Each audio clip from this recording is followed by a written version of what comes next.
Սիրելի հայրենակիցներ, չնայած այն հանգամանքին, որ այս պահին քննարկվում է կառավարության 2024 թվականի ծրագրի կատարողականը, բայց ըստ էության Նիկոլ Փաշինյանի ելույթը անցած 7 տարիների մասին էր։ Իրականում անցած 7 աղետաբեր տարիների մասին է։ Եվ ես վստահ եմ, որ այս տարիները պատմության մեջ հենց այդպես էլ արձանագրվելու են փաշինյանական աղետաբեր 7 տարիները։ Եվ հաշվի առնելով այն հանգամանքը, որ Նիկոլ Փաշինյանը մեծ ձեռքբերումներ չուներ այստեղ ներկայացնելու, պետք է որպես վերջին հանգրվան օգտագործել 18 թվականի իր հայտնի հռետորաբանությունը։ Մեծ հաշվով այդպես էլ արեց, չկար իհարկե նախկին էնտուզիազմը, անկեղծ հավատը ինչ-որ փոփոխությունների, բայց դա էլ քողարկվեց ինչ-որ ակրոբատիկ հնարքներով, Չինգիզխանի գլխով, այսպես պարերով եւ այլն, ինչը իհարկե բացարձակ համոզիչ չի եւ ժողովրդին նման հռետորաբանությամբ այլևս խաբել անհնար է։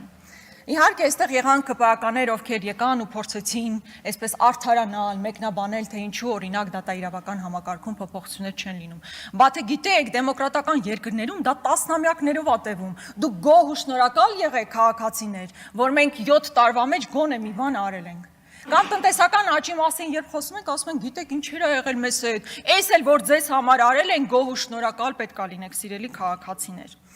Եվ հետո Նիկոլ Փաշինյանի ելույթի մեջ նկատած կլինեիք թվեր, սկզբում տրիլիոններով, հետո դա վերածվում է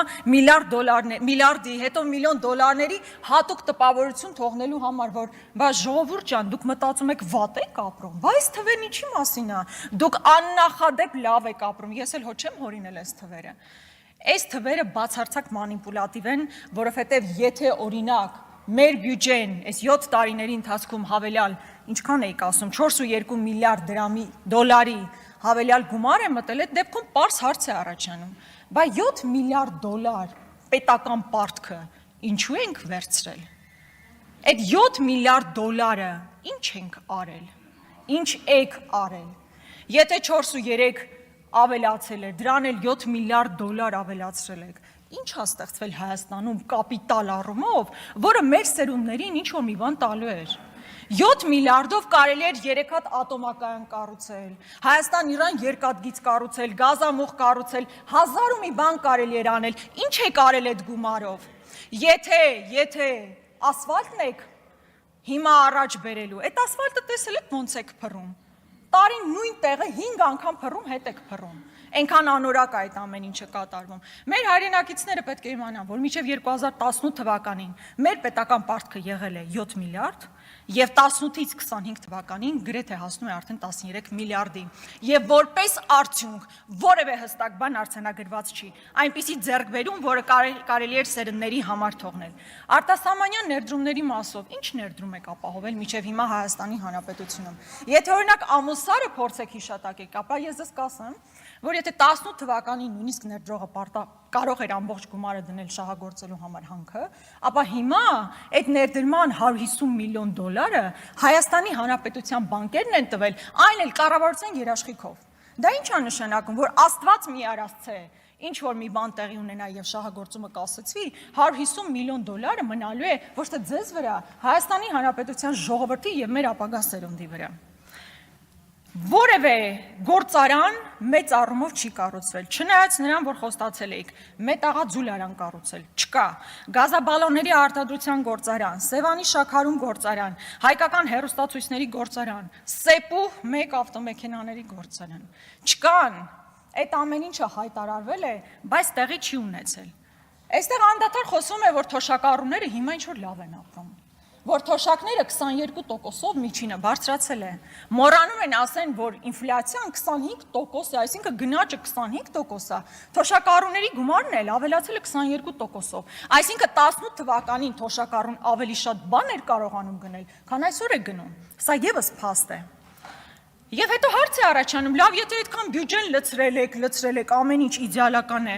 բայց դեպքում գլխով ոտքով քաղաքացու գրպանը մտնելը եւ ամեն վերջին կոպեկը քերելը ինչ նպատակ է հետապնդում։ Լավ, այսպես ընդհանուր վերցնենք, էլի, օրինակ 18 թվականից հետո Թունյան Բաբկենենց հարևան Պողոսը, չնայած ոնց հասկացանք դուք արդեն նորակառույց եք տեղափոխվել, այս վերջին ցույցերից այդպես նման մի արձանագրում կարող, եթե սխալվում եմ ամեն դեպքում։ Թունյան Բաբկենենց հարևան Պողոսի կյանքում ինչ է փոխվել, ասեմ ինչ է փոխվել, նախկինում եթե իր գույքահարկի համար պայմանական օրինակ 20,000 պետք է վճարեր, հիմա վճարում է 60,000 դրամ 3 անգամ։ Արոն Գաբրելյան, մի ընդհատեք տեղից։ Հիմա վճարում է 60,000 դրամ, հաջորդ տարի վճարելու է 80,000 դրամ, 4 անգամ ավել գումար է վճարելու։ Աղբանության համար ավելի մեծ գումար է վճարում, նստում է տրանսպորտ ավելի շատ փող է տալիս։ Եթե մեքենա ունենա գնա Կարմիր գծի վրա, կանգնի, շատ ավելի մեծ գումարներ է վճարելու։ Հանկարծ եթե նոտարի մոտ գնա, նոտարի մոտա շատ փող տալու, ասում Աստված մի արած հանկարծ փաստաբանի կամ հաշվապահի կարիք ունենանք, դրանց գումարներն էլ եք, իրենց գումարներն էլ եք, այսինքն հարկերը բարձրացրել եք, որն ուղիղ ազդելու է քաղաքացիների վրա։ Այս խեղճ մարդը մտնում է խանութ, ամեն ինչ թանկացել է, ինչին կպնում է թանկացել է, հազիվ գնում է նստում է տուն, գլուխը բռնում է եւ փորձում է հեռուստացույցով գոնե մի դրական բան լսի, լավ վերջը մեր երկրում մեզ համար մի դրական բան կատարվում է, թե չէ։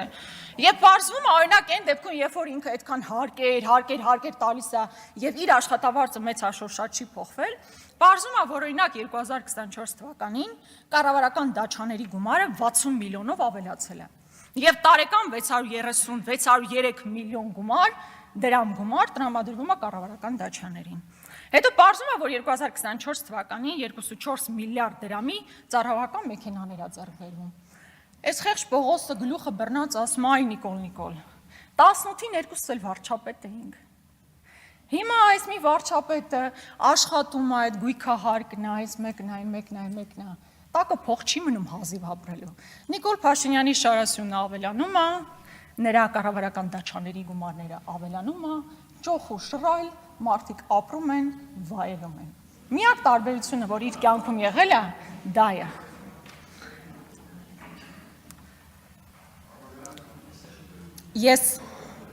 Ես էլ չասեմ են հանգամանքը, որ օրինակ, հետո էլ լսում է, որ 4.5 Անիֆից, այո, 4.5 միլիարդ դրամ տրամադրվել է ֆլայ առնան ստեղծելու վրա,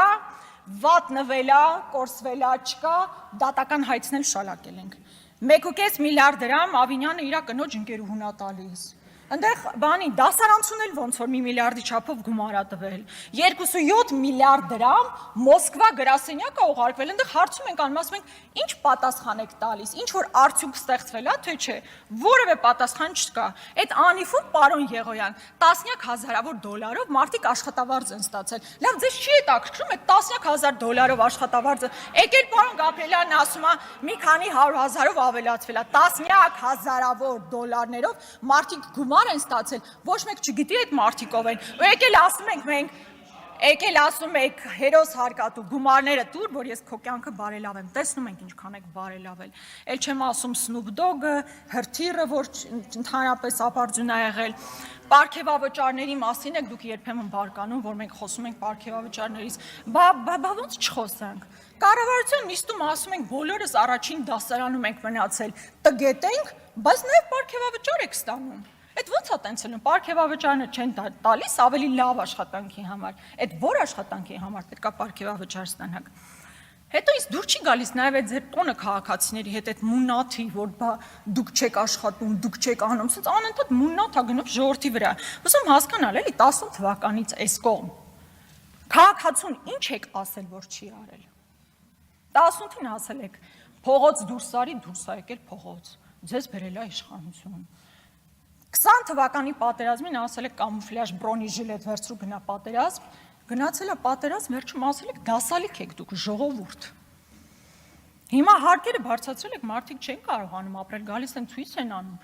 վրաները թքում եք, էլ համբալ եք ասում, էլ չգիտեմ ինչ եք ասում, էս ինչ վերաբերմունք է ժողովրդի նկատմամբ։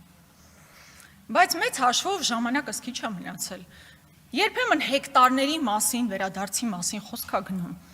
Ու այս համատեքստում մենք 240 կիլոմետր տարածք ունենք օկուպացված։ Այդ նույն պատվախնդրությամբ դրա մասին խոսեք, դրա համար ինչ-որ բան արեք։ Բայց քանի որ ժամանակս ավարտվում է, ասեմ հետևյալը։ Նիկոլ Փաշինյանի 7-ամյա կառավարումը այս ամեն ինչով չի հիշվելու իհարկե։ Ու ես կարծում եմ ավարտվելու է բարեբախտաբար հաջորդի համար այս դարաշրջանը, աղետաբեր։ Բայց հիշվելու է նրանով, որ մենք Արցախ ենք կորցրել։ Դադիվանք, Գանձասար, Ամարաս, սրանք են արժեքները եւ ոչ թե հատիկ Range Rover-ներն ու գարաժները։ Սրանք արժեքներ են, որ մենք կորցրել ենք։ Հիշվելու է նրանով, որ մարդիկ իրար ատում են այսօր Հայաստանի Հանրապետությունում։ Արցախցիների նկատմամբ համատարած ատելության քարոզ կա։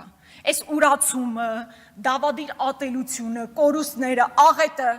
սա է ձեր ամփոփումը եւ ոչ